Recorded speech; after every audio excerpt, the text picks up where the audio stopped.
Trauma Therapist Podcast, episode 409.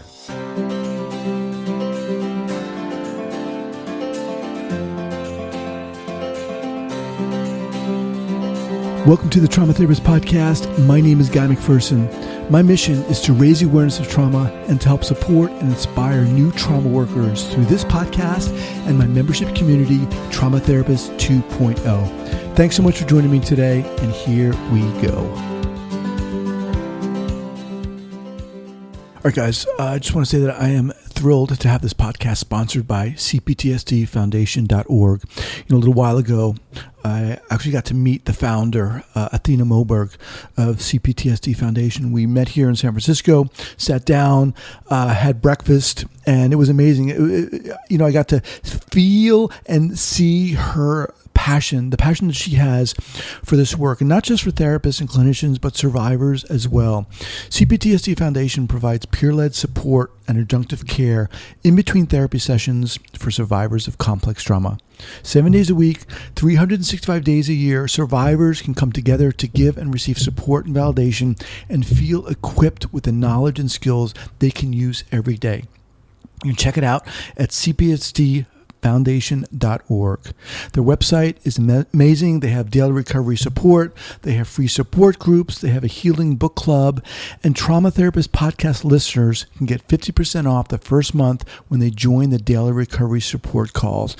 You can check that out by going to CPTSDFoundation.org/Trauma Therapist Podcast. Once again, that's CPTSDFoundation.org/Trauma Therapist Podcast. Or just head on over to the website at traumatherapistpodcast.com and click on the link there, and you'll be in business. Trauma may be a fact of life, but it doesn't have to be a life sentence. Somatic Experiencing is a psychobiological method of addressing clients' physical and emotional trauma conditions and helps to give voice to their experiences without a need for them to retell their story. SE is a complementary modality that focuses on regulation of the nervous system and offers the opportunity to engage, complete, and resolve the body's instinctual responses to traumatic experiences. For more information regarding somatic experiencing and the SE professional training program, please visit www.traumahealing.org. That's www.traumahealing.org. All right, guys, welcome back to the Trauma Therapist Podcast. Guy McPherson here. I'm very, very excited to have as my guest today, Jellis Vaes. Jellis, welcome. Thank you, Guy. Yeah, it's awesome to be here. Thank you. So Jellis is the founder of Inner Picture Stories, an educational platform on life. The platform contains hundreds of resources, life lessons, quotes, practical articles, courses, and a regular podcast, the Inner Picture Stories podcast.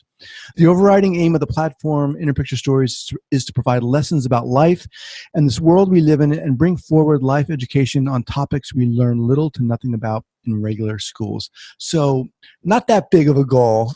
Not that big of a goal. Awesome. Welcome, man. I'm really excited to have you here. Thank you. Yeah. What you're doing. And it was great to be on your podcast a couple weeks ago. So before we dive in here, share with our listeners where you're from and where you're calling from, and let's do it. Sure. So I'm calling from Belgium, and I'm in the city of Antwerp. So that's the city where I currently live in, and it's now here. I don't know, like 12 p.m. Okay. Wow. Where are you from originally? Oh, sorry, 8 p.m. Originally, I am from a small hometown called Heist-op-den-Berg. But it's like half an hour or something here from Antwerp. So, okay. That's Belgium. Everything is close by. Okay, awesome. So, what's interesting about what you're doing is, first of all, you've got this platform, you've got the podcast, and then it's interesting how you got to where you are. And I want to kind of explore that and let our listeners hear that, because your story is inspiring and you're inspiring. So why don't you take it away? Sure. So, thanks. It's like basically the whole idea of creating inner picture stories and everything that I'm doing with it came off just a difficult time in my own past where nothing just happens out of nowhere. Like I lost my dad when I was 3 years old, which did impact a lot, but at a young age, I didn't really notice it yet. So it was more like from when I was 12 that like the darkness that it was sort of like that it created started like becoming bigger. And once I was 12, and it's not the only reason why, of course, but like also just not fitting really well in the school system, not feeling, I don't know, having a lot of questions about myself and my place, and not having really any guidance too much from my parents or from my mom then. And nothing to say bad about her, right? She's a great person, but she was having a difficult time to deal with that as well. And from 12 to 18, it just went really down, and I started to feel very lonely, as I didn't fit in, had questions, felt really alone because of my dad, and darker thoughts sort of started to come, and not really knowing who to talk to because I didn't know how to express myself. Like suicidal thoughts started coming up, and thoughts started becoming plans, and plans became an actual action. And that's over 6 years, right? It, built up.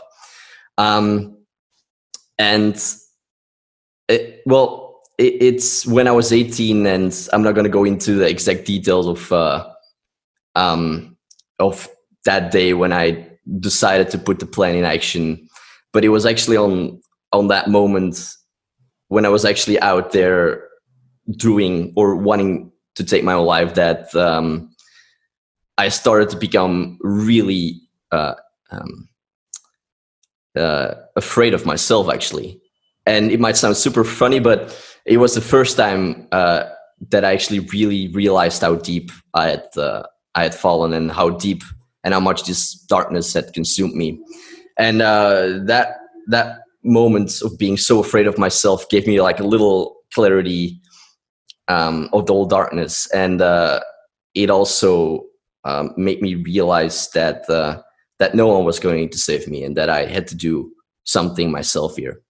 And so that's where the brighter part begins, where I actually, if you want to interrupt and jump in here, if I may. First of all, I want to thank you for sharing this, because I mean, damn, this is obviously not easy to talk about. I'm imagining it's not easy to talk about.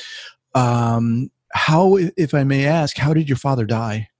So he died when I was 3 years old. He died from a motorbike accident. So, and it's great. Like, I don't have, it was 3. So, but there's like one strong memory that I still very much have. And that's the actual day when the doorbell rang and the police came in. And that whole day I can still remember so many things of, even though I was 3 years old. But so he died from a motorbike accident. And you talked about it not being easy, and from 12 to 18, things were very difficult for you. Were you aware at that time that you were missing your dad, or what you imagined that figure to be? Yeah, or was it I don't know what the hell's going on, but something's exactly happening. It was so confusing. Like, I didn't know at that time that it was because of my dad. And it's not only that, right? There were multiple other reasons, like not feeling like a fit in the school system. But it was multiple reasons, but I had no clue. And that's why it was so hard to even express and tell people what was going on, because I had no clue in myself what was going on. Now, did you get any help, or what was that process like? I do, like, my mom did know that something was not right, because I was like basically all the time in my room, being by myself. But I don't think she knew how to help me. And I think she did try to tell the school that something was not right, but the school never. I remember some guy coming up to me in class, and I had to go out of class, and he just said, like, okay, if you want to talk about something, then tell me. But there were so many things done wrong on that. it was like in a very not comfortable room, didn't feel safe. Was a guy that I never met, and he was a guy, so I don't know. I don't know. It felt not right to express myself to another guy at that age, right? Yeah. But in the end, I just said no because I had no other words to tell him what was going on. Like I just had no idea how to express myself, and I think a lot of people have that problem that they don't know how to express themselves. Yeah, I mean that's a huge problem. Yep. And the fact that you said, your mother just didn't know how to help. I mean, that's a reality for a lot of people and a lot of parents, especially. Yeah. So you got to that point where it was like the bottom, it seemed like the bottom of the bottom, but yet there was this recognition or realization for you. What happened after that? Yeah, and I mean, like I said, this is like a real small, short version of everything. The podcast version. Yeah, exactly. That's it. But so exactly, like 18, had this brief moment of clarity of realizing that I was so down or so stuck in this hole, and a realization that I had to do something myself, that no one was going to help, and I decided to actually quit school because I had to do another year because I had to do a year over, and I found like a volunteering project in South Africa to build a school, and I was looking for the farthest place that I could go to do something that I found meaningful, and so I told my mom, that's kind of what I want to do.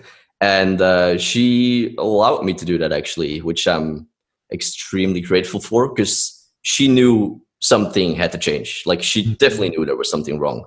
And she actually helped me to start this healing process. And so she paid for that, and went 2 months to South Africa, came back as a complete different person in just 2 months. Really? And, yeah. Wow. Even everything, like I even look physically wholly different from when I left and came back. But yeah, like wait, hold on. So that's pretty amazing. So what what was it about that experience that just so like school for me was really like it felt like prison. Like every day was the same day over again, standing up, doing homework, or going to school, doing homework, going to bed, and doing this over again. And there was like no freedom or anything at all. It was just the same thing. And I thought life was going to be like this forever. I thought that back then, right? And going abroad to a whole different side of the world, meeting new people, seeing a new culture, seeing all these new possibilities of what is possible, and seeing new landscapes, and just talking to other people, it just opened this whole thought that I had that life was going to be the same thing as I always thought it was going to be, that was not true. And I tasted like freedom that I had not tasted for a long time. And I opened up more to other people, and people talked to me. I realized I had qualities that I didn't know that I had in school. And I don't know, I just had an incredible time because I had so many amazing people around me who taught me a lot of things in just those 2 months. Yeah. That sounds not only amazing, but also inspiring. I mean, there are a lot of people out there, a lot of people listening to this who I'm imagining have been in your shoes, maybe not identical to your shoes, sure, but struggling in a sense. And, how you were able to take a hold of a certain situation, that's not easy to do. Yeah. I mean, it sounds in a sense, okay, yes, I had this realization and I took off, but I know that's not easy to do. What was the inspiration for Inner Picture Stories, the whole platform of what you've got going on? Yeah. So basically just knowing how many people struggle with the same things that I actually struggled with. And I don't know. I just wanted to create a place actually that I wished was existed during that time when I was facing those struggles.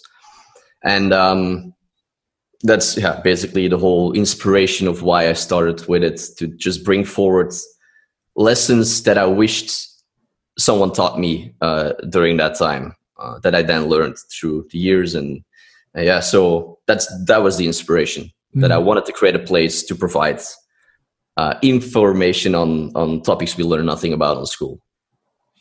When I saw that, it really resonated with me because, in school I had a difficult time. I mean, now looking back, I realized I had some kind of processing, I don't want to say issue or challenge. Yep.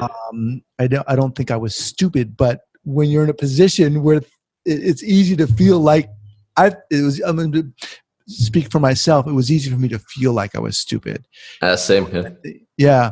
So let's kind of put a magnifying glass here on a little bit of what it is you're doing. What can we talk about some of these lessons that maybe you wish you had been taught or exposed to? Because that's pretty cool. Let's talk about one of those. Yeah, I mean, I know that once I started reading like books, self-help books. When I started traveling, I got into that because someone recommended me a book. And what really helped me was actually being able to express or to put words, putting my feelings into words.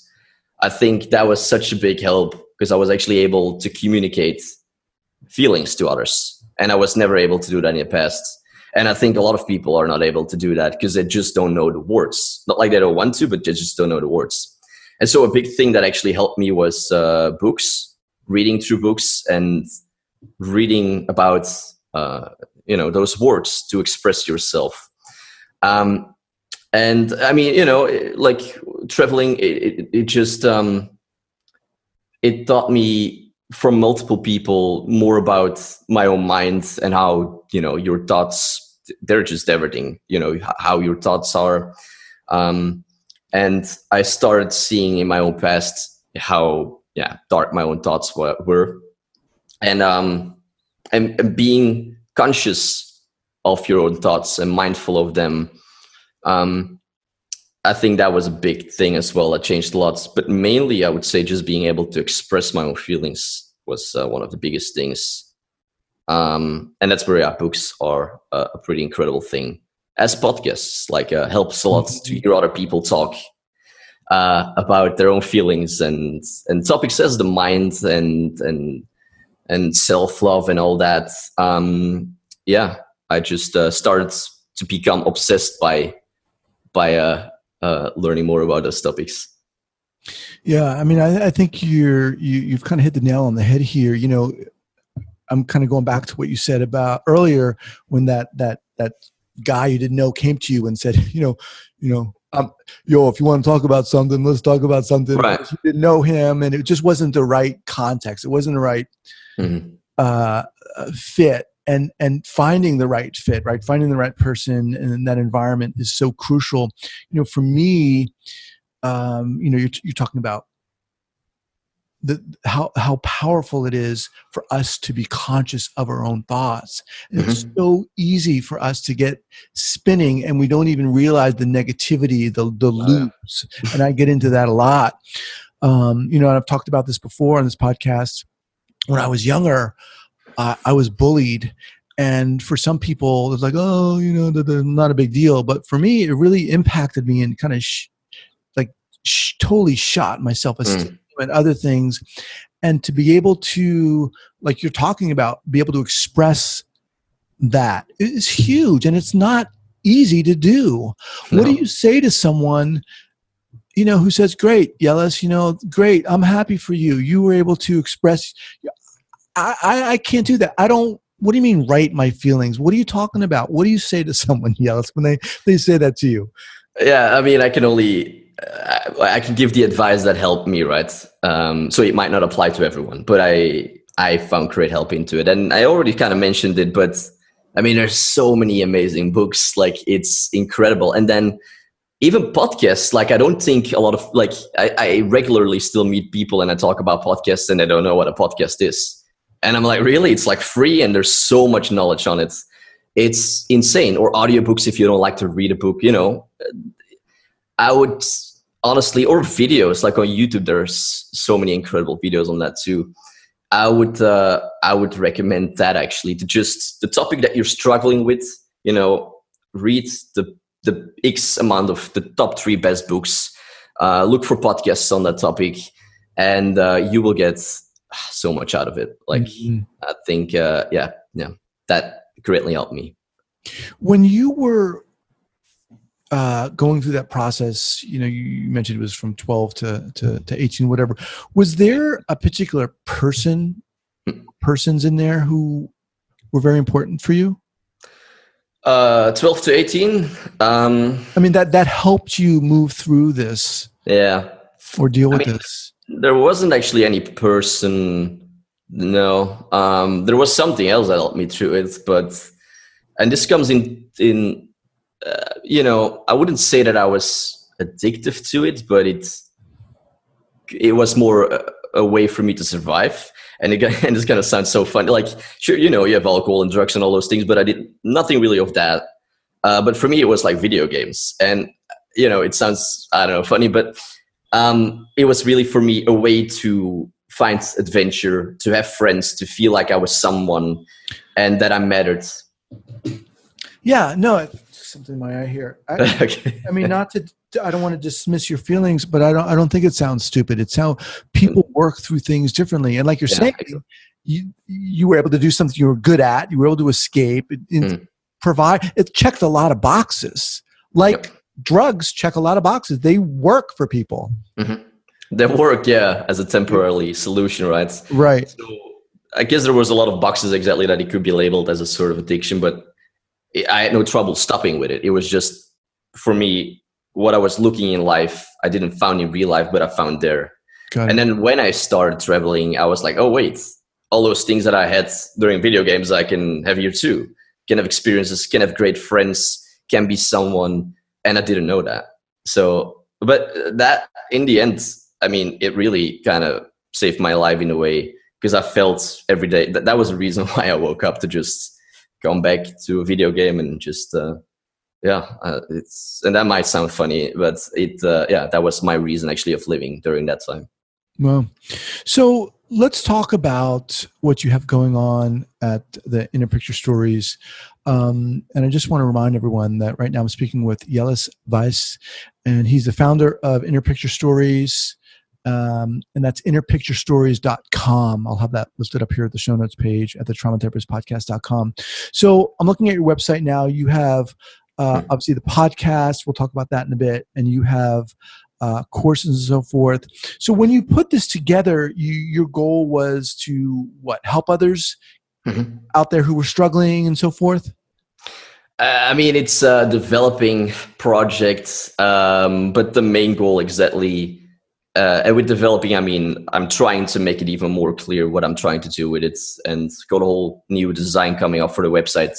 That's going to make it a lot more easier to really find what you're trying to educate yourself more in. But the whole reason is exactly to just supply people with knowledge on topics that I really think more people could know. Because I see a lot of people my age and even people, any age basically, struggling because they just miss that information on relationships, the mind, depression, loneliness, all those topics that are so common, but we know nothing on. Right. And that's those little, that's not good. Right. There's huge, important issues. And I think what I love about what you're doing and what you stand for is, you're talking about your own process and what moved you through this and how you worked through it. And there's something very powerful when someone uses their own story and their own struggle to then help other people. I think that's pretty powerful. Yeah. And and it's not like I'm the person who knows all the answers to, those questions. And that's why I'm not just, it's not me just giving advice. It's other people like you guys, like, other experts in their fields, or people who went through something and with life, wisdom. I'm just trying to bring all that forward for people, to get to use in their own life then. So let's talk about some of the courses you have up here. Who are these courses for? Sure. I mean, the courses that I'm making now, I just started with them. There's not that many yet, but it's gonna increase over the next years quite a lot. And basically, if it's gonna be courses on different topics. Like, it's gonna be a course on relationships. There's gonna be a course on, I don't know. Like, now there's a course. I've made more a general sort of course called How to Live a Happier, Healthier, and More Meaningful Life, where I'm just going through some basic sort of education on certain topics, like the most kind of common topics. But then, there's a whole range of different courses on topics that, most or a lot of people struggle on, as relationships, finding your passion, productivity. I don't know. It's a work in progress, but that's like, courses like that. Awesome. And as far as a podcast goes, what would you say is your goal with a podcast? What are you hoping and wanting to do with the podcast? Yeah, I mean, like having you, for example, and I had so many amazing people on my podcast, but each one of them is like a teacher for other people to tune into and have an hour or, X amount of time. The podcast is to just learn. So I'm trying to have a variety of people from different fields on the podcast, because in every person there's something to learn from. And it's more, another way to provide a teacher for people. And that's the same with the courses, and anything, articles or anything. I'm just trying to bring forward a teacher for other people to dig into about a topic to learn more on. I just realized, I think we're a lot alike. I mean, we're talking about not fitting in school, and yet here we are, both of us creating these platforms to create community. Exactly. So how are you, kind of want to wind back a little bit here as we kind of wind down, how are you managing day to day now? I mean, from, it's really two different persons, from when I was 12 and 18. Like, it's just two different persons. Like, I'm managing great. Like, it's life, right? So there's still ups and downs, but it's not as in the day, but like back in the day where it was just down all the time. Now it's in a healthy, balanced way, up and down. But in general, it's mostly up. And I don't know, every year seems like a better year to me. So I think that's a pretty good kind of feedback. I'm enjoying life, I could say. And that's, it's crazy even to know or to be able to say that, because I never thought I would say that actually, not even that long ago. So it's good. It's really nice, actually. That is amazing, man. Yeah. So, you talked about, a lot about reading and the importance of books and so forth. How about go-to book recommendation for our audience? What would you recommend? Yeah. I mean, if I would list it like a top three, the three that like impacted me the most, because it's hard, so let's go. So I would say like The Power of Now is like one of those books that I would say like, okay, everyone should read that. If you haven't, it's a good book. It goes really deep into the minds, and that's powerful to learn more on. And then Man's Search for Meaning, that was a very impactful book to me as well. And then The Road Less Traveled by Scott M. Peck, I think he was. Yeah. That was another book that also had a pretty profound effect on me. So I would say those three are some good books, actually. Okay. So like really intense, heavy hitter books here. Man's Search for Meaning. That's Viktor Frankl, Road Less Traveled by M. Scott Peck. And then The Power of Now is by Eckhart Tolle. Eckhart Tolle. Okay. We'll have those linked up. Awesome. I love those books. All right, Jellis, man, you're certainly one inspiring dude, and again, I love what you're doing. your message is amazing. We need it. I mean, people, especially in this day and age now, what you're talking about is, I mean, it's powerful and it's profound. And I just want to thank you for sharing your wisdom and inspiration on this podcast, man.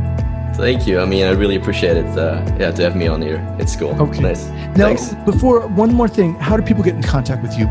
Yeah, sure. So, I mean, to check the Inner Picture Stories, you have already set the website, but it's innerpicturestories.com. If they want to check my personal website, it's jellisvaes.com. So I would say those two places you can find basically anything that you are looking for, I guess. So awesome. that are the two good places, yeah. Awesome. All right, brother. Take care. Thank you. You too. The Foundation for Human Enrichment, DBA Somatic Experiencing Trauma Institute, is a 501c3 nonprofit dedicated to resolving trauma worldwide by providing professional training and education in somatic experiencing. It was founded by Dr. Peter Levine, author of Waking the Tiger, who developed somatic experiencing based on explorations of how animals deal with threat and traumatic experiences on a daily basis. Learn more about somatic experiencing and the SE professional training at www.traumahealing.org. That's www.traumahealing.org. All right, guys, I just want to say that I am thrilled to have this podcast sponsored by CPTSD Foundation.org. A little while ago, I actually got to meet the founder, Athena Moberg of CPTSD Foundation. We met here in San Francisco, sat down, had breakfast, and it was amazing. I got to feel and see her passion, the passion that she has for this work, and not just for therapists and clinicians, but survivors as well. CPTSD Foundation provides peer-led support and adjunctive care in between therapy sessions for survivors of complex trauma. 7 days a week, 365 days a year, survivors can come together to give and receive support and validation and feel equipped with the knowledge and skills they can use every day. You can check it out at CPTSDFoundation.org. Their website is amazing. They have daily recovery support. They have free support groups. They have a healing book club. And Trauma Therapist podcast listeners can get 50% off the first month when they join the daily recovery support calls. You can check that out by going to CPTSDFoundation.org/Trauma Therapist podcast. Once again, that's CPTSDFoundation.org/Trauma Therapist podcast. Or just head on over to the website at traumatherapistpodcast.com and click on the link there, and you'll be in business.